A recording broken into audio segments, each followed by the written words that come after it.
नहमदुहु व नुसल्ली अला रसूलिहिल करीम अम्मा बाद। अस्सलाम वालेकुम दोस्तों, उम्मीद है सब खैर व आफियत से होंगे। आज हम बात करेंगे मिर्गी का इलाज। मिर्गी और हिस्टेरिया में क्या फ़र्क है। दौरे दोनों की एक जैसे होते हैं, लेकिन उसमें थोड़ा फ़र्क होता है। मिर्गी मर्द और औरत दोनों को हो सकती है, लेकिन हिस्टेरिया सिर्फ औरत को होता है।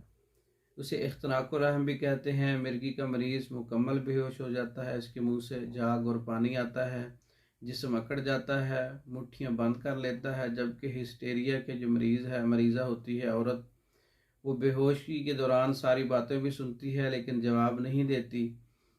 मरीज़ को होश में लाने के लिए, औरत हो या मर्द, मिर्गी हो या हिस्टेरिया, उसको होश में लाने के लिए अमृत धारा के चंद कतरे मरीज़ के नाक की या माथे पर लगाएं, नाक में टपकाएं, बहुत जल्द होश आ जाएगी। अमृत धारा जो अपना बना हुआ है, जिसमें 7 पुदीना 10 ग्राम है, 7 अजवाइन 10 ग्राम है, 7 कपूर 10 ग्राम है।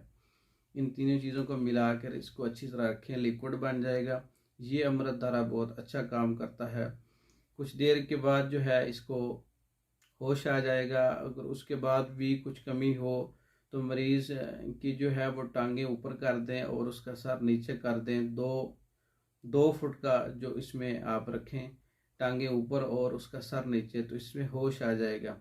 1 मिनट बाद खुद ब खुद होश अगर ना आए तो मरीज़ के जो है मुंह के ऊपर जो है पानी के जो छींटे हैं वो लगाएं और अमृत धारा लगाएं और टांगें ऊंची करें, इससे होश आ जाएगा। और मिर्गी का इलाज भी मैंने इसमें आपको बताना था, वीडियो लंबी हो जाएगी। दूसरी वीडियो में मिर्गी का इलाज मैं आपको बताऊंगा इंशाअल्लाह। तो वीडियो अच्छी लगी हो तो इसको लाइक करें, शेयर करें और हमारे चैनल को सब्सक्राइब करें। दूसरी वीडियो तक के लिए इजाज़त दें। अस्सलाम वालेकुम।